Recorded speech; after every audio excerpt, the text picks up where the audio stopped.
the 2024 AFL season, we saw quite a few epic upsets, and I've put together a list of 10 of the best upsets. Nothing scientific about it, I haven't really done specific in terms of odds or that exact sort of thing, but it's really just a list of 10 pretty good upsets that I enjoyed seeing, and maybe some of you did as well.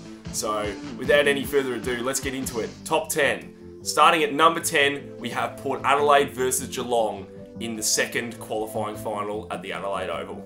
Heading into this first game of the final series, Port Adelaide were the far more fancied side, and people were sort of underestimating what Geelong could do. The game was relatively even in the first half, although it was quite clear that Geelong had control right from the beginning, and ultimately led by 20 points at half time. Then in the second half, Geelong absolutely put on the Jets, kicking 5 goals to none in the third quarter, before kicking 6 goals to 1 in the last quarter. Perhaps the reason for the dominant second half from the Cats was Zach Butters getting subbed out at half time. Tyson Stengel and Jeremy Cameron both kicked 4 goals for the Cats, which included for Jeremy Cameron one of the all-time great finals goals. Coming in at number 9, we have Essendon versus Gold Coast in round 22, when Gold Coast finally broke their away losing streak in a game in which Mac Andrew kicked a goal after the siren to win the game. It was a very even game the whole way through, although the Bombers applied a lot of pressure in the last quarter, kicking 1 goal 9, although they couldn't quite put the Suns away. Then in the dying moments, Mac Andrew leapt up and took a great mark inside 50 and managed to kick an epic match-winning goal to win the Suns their first away victory for season 2024, and really dampening Essendon's chances of making finals. Now coming in at number 8, we have Carlton versus Adelaide in round 5. This was another game that was quite even the whole way through, although Carlton did pull away to a 16-point lead midway through the last quarter. But Adelaide were not done with yet and came back and kicked a match-winning goal through Sam Berry to give them their first win of the season and give Carlton their first defeat of the season.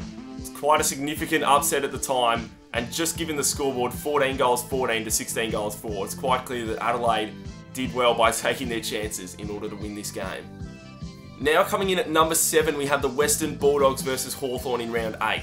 Now if this game was played more recently, it probably wouldn't have been quite as significant of an upset, like when they played in the elimination final when Hawthorn also won. But at the time, Hawthorn had just 1 win for the season and entered the game with a record of 1-6.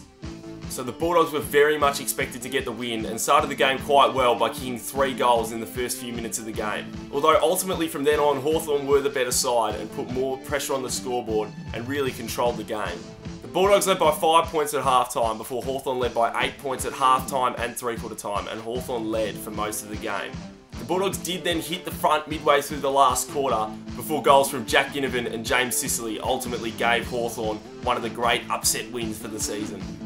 Coming in at number 6, we have West Coast versus Melbourne in round 10. Now the thing that this game is probably best remembered for is a couple of really good goals from Harley Reid, including his great run straight from the middle all the way to kick the goal, which ultimately ended up being the goal of the year for season 2024.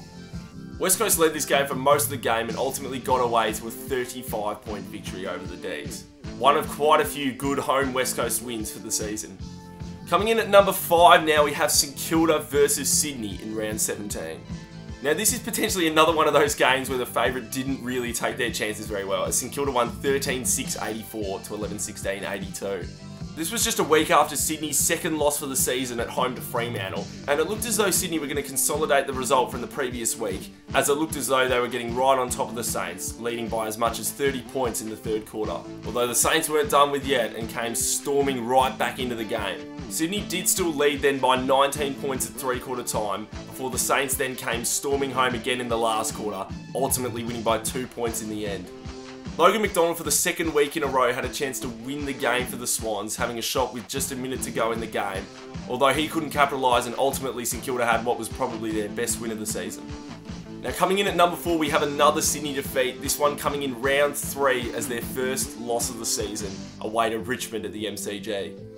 Now at the time, this wasn't as big of an upset as it ultimately ended up being regarded as Richmond ended up finishing 18th, bottom of the ladder, and Sydney ended up finishing top after the home and away season.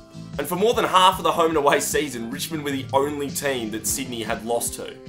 The game itself was a bit of a seesawing affair, with both Richmond and Sydney leading by reasonable amounts at different points of the game.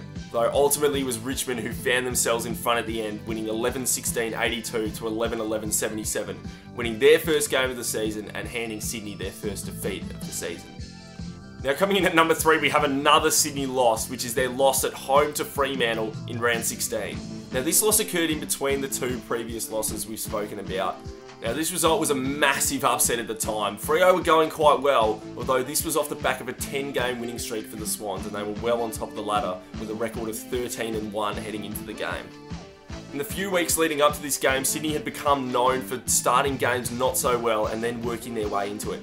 This was the case again in this game, as Freo started very well, leading by 27 points at quarter time and half time. Sydney then looked as though it was somewhat under control as they chopped that margin down to 12 points at three-quarter time, although ultimately could not get on top of the Dockers in the end, who won by a point. Logan McDonald had a shot after the sign to win this game, like he did with a minute to go against St Kilda the following week, but on this occasion he couldn't even score, as Sydney trailed by a point before the kick and lost by a point in the end. Coming in at number 2, we have another West Coast victory, but this time it's a Freo defeat, as West Coast beat the Dockers by 37 points in a massive derby upset in round 6. Now this came just a week after West Coast's first win of the season at home to Richmond, but this week was a whole new level for West Coast. After a scrappy start to the game, West Coast then were the first to hit the scoreboard and did so in style, kicking 7 goals before the Dockers could register their first. West Coast led by 64 points at three-quarter time before the Dockers did work their way back into it a little bit, kicking 6 goals to 2 in the final term, ultimately giving West Coast a shocking and remarkable 37-point Western Derby victory. Now I debated for a while which game to put at number 1, and although this game wasn't the most significant in terms of how well remembered it is, it was a remarkably big upset, with Richmond beating Adelaide at the Adelaide Oval in round 13. Now this was perhaps the game that made it quite apparent that Adelaide were not quite up to playing finals footy in 2024, and it was the second of Richmond's 2 victories of the season. This game was not a well anticipated game much at all on Thursday night footy in round 13. Everyone pretty much expected Adelaide to just walk in and easily beat the Tigers, although that wasn't the case. Richmond looked to be hanging in the game for a while and led by 6 points at quarter time before trailing by a point at half time. But then they put on the Jets in the third quarter, leading by 22 points at three-quarter time. From there, Richmond were able to hold on and gave themselves what was quite a remarkable 8-point victory in the end.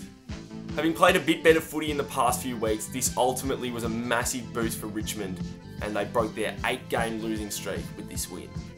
Although unfortunately for the Tigers, this was not a sign of things to come, as they ultimately then lost Dusty's 300th game comfortably the following week, and then went on to not win a game for the rest of the season, finishing bottom of the ladder. Anyway, that's it, guys. Hope you all enjoyed the video. Let me know what you think of this sort of formatted video. I quite enjoyed making it. It's quite interesting to look back on some of these big upsets for the season. Let me know which other games you thought missed out and were unlucky not to make this list. But yeah, thank you all for watching, and I'll see you all next time. Goodbye. All in the game.